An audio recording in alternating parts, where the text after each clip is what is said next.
Hello, welcome to Finish It Friday. I hope you're doing well. Hope you had a productive week. Finish has not been a word in my vocabulary this week. I'll be honest with you.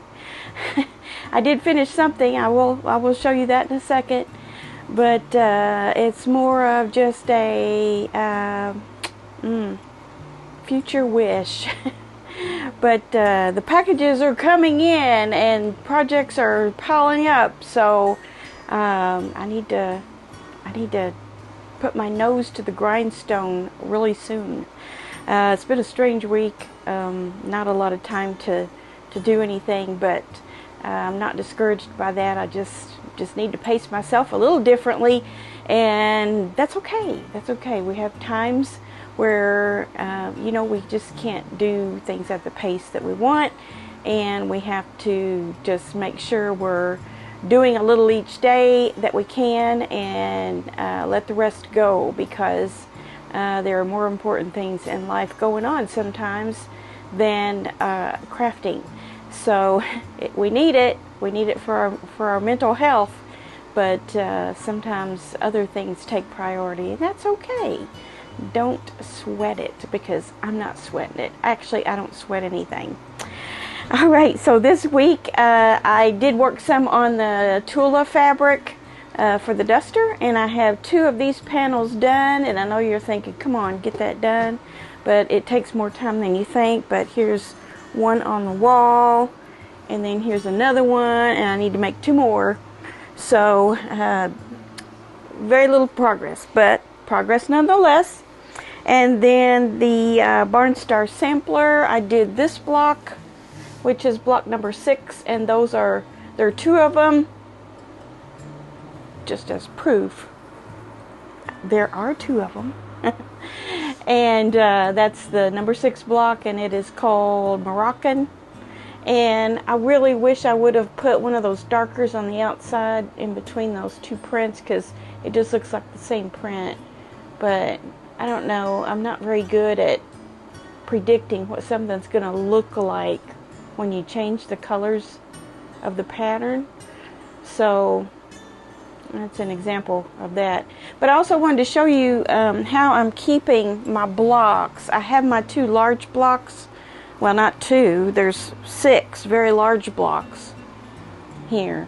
I folded them in half once to make them fit on my hanger. This is a pants hanger or a skirt hanger.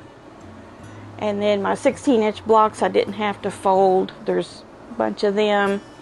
And it is getting heavy. I might have to use 2 or 3 hangers.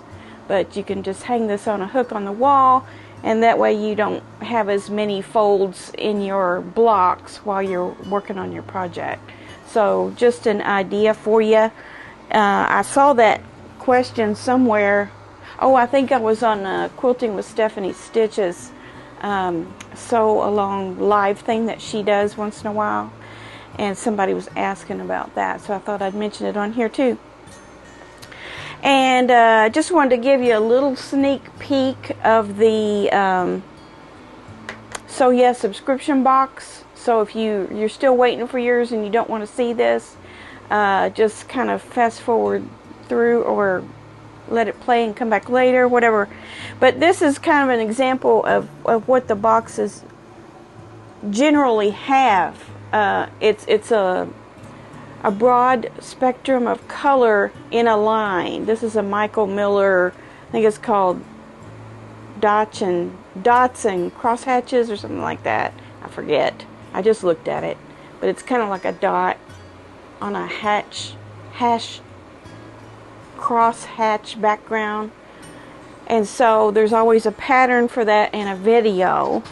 And here's the pattern. It's called Meadow Garden by Stacy Spradlin. Seems Divine. That's the pattern, I guess, that we're going to do this with. If you choose to do that with your fabric, you don't have to. And then, as always, we got our block of the month. This time it's called Daisy Chain. And we got a variegated, it's like a black gray variegated or fill thread. I've had this color before. It's very versatile. So they do usually give you like a white or a cream or some kind of color that you use a lot of, and that's helpful for your stash. So I like the box. They're a little slow getting it out, but I like the box. This came in a this was from New Stash last week or 2 weeks ago maybe. This is a panel. I haven't done anything with it yet. A panel, and I've got some coordinating fabrics to go with it. This would make a nice door quilt or just a wall quilt for your house for summertime that you can change in and out as the seasons pass. And if I get that up this summer, that would be nice, but if not, I'll save it for next summer. So keep your eyes and ears open for me finishing that. Would be a nice, quick, fun project to do, kind of like a palette cleanser, you know, when you've been working on a difficult project for a long time and then you just want to do something a little bit easier. That would be one. This is from Sweet and Juicy by Courtney Morgenstern, and it's P&B Textiles. Okay, let me get to your finishes this week. There's a bunch of them. If I can get my email open here. Okay, let me go back down to the oldest one I have.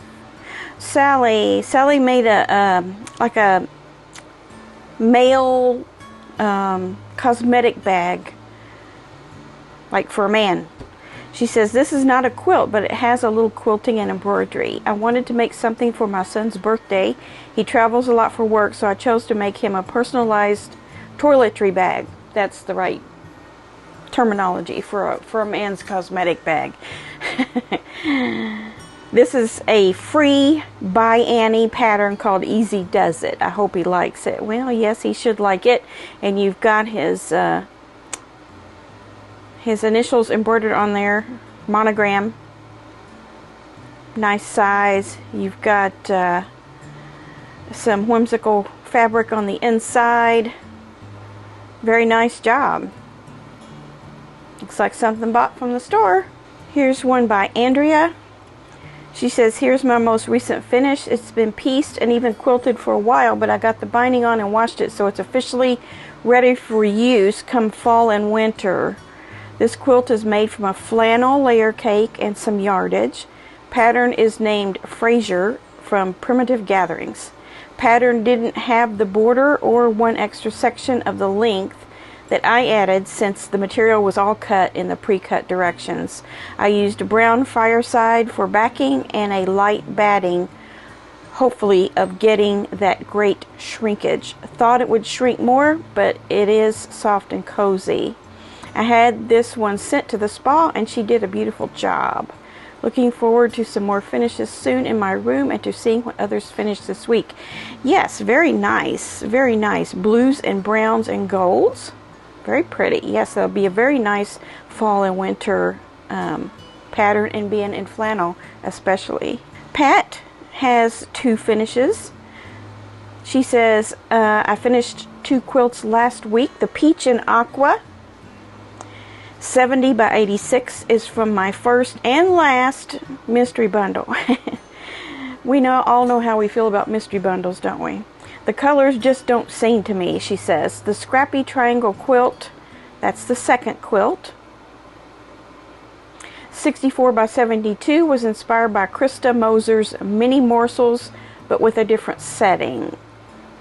I was in hog heaven with all that hand stitching at the end. By the way, I can hardly wait to see you in that duster.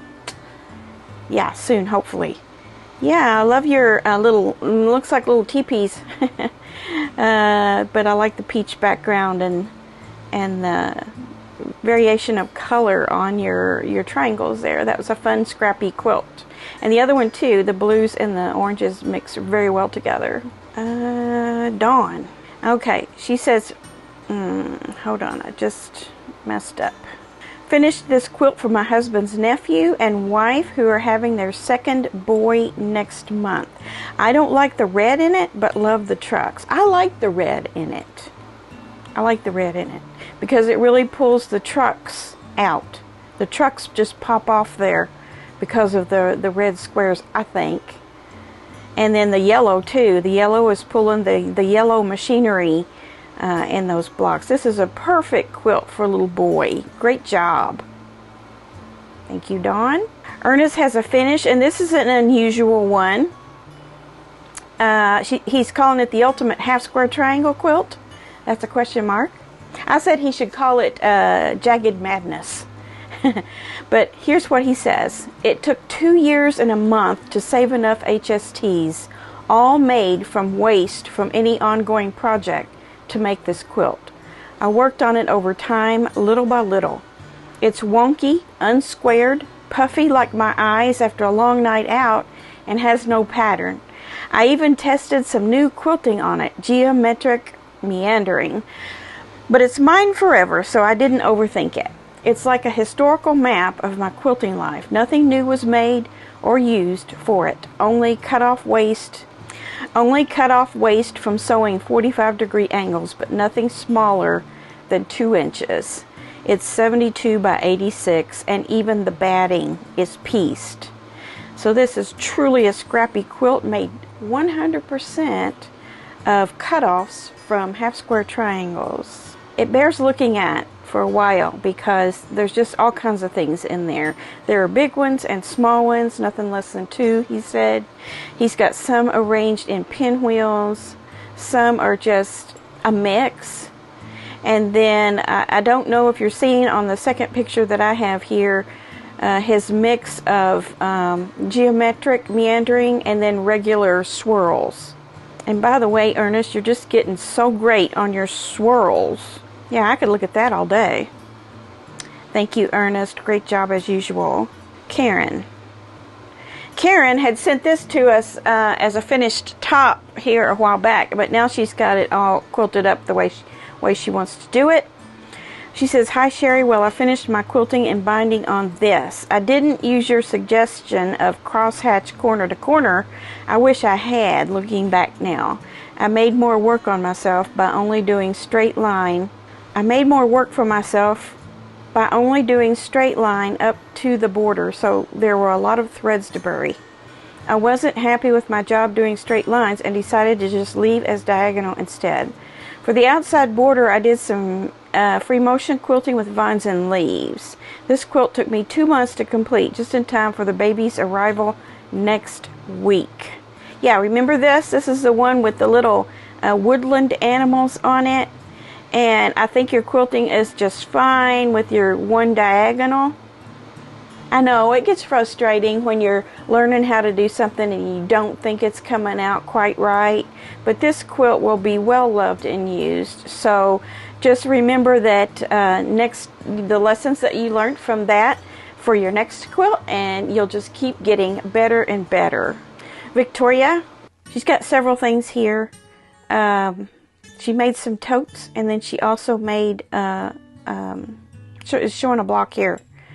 She says, "I made 5 totes and finished my second June blocks for the Barn Star Sampler. My 2 June blocks for the Barn Star Sampler and the first block for the Pat Sloan's Wednesday block party. I'm a couple weeks behind on this one. I may have trouble figuring out which one goes with which."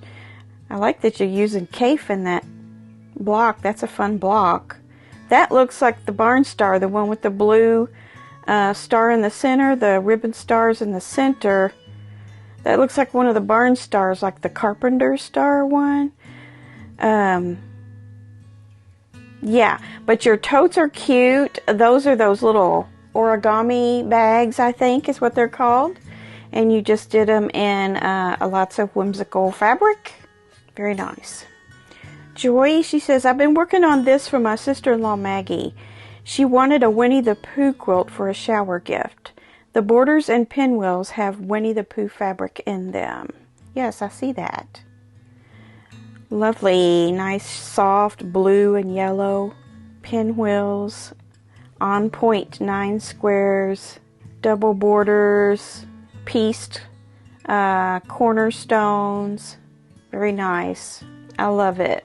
Okay, so that's what we have for this week. Everybody's been so busy. I'm jealous. I'm a little bit jealous. But yeah, thanks for sending these in. Everyone did a wonderful job, and we love to see your finishes. So let's see. Next week we'll be here for Monday quilt chat, our Wednesday mystery video, and our finish it Friday again. Hopefully I'll have something a little bit more substantial finished next week. We'll see. Can't promise anything these days. But have a great weekend and use a little of your time to sew if you can. And don't sweat it if you've got a lot on your plate. All right, we'll see you soon. Bye.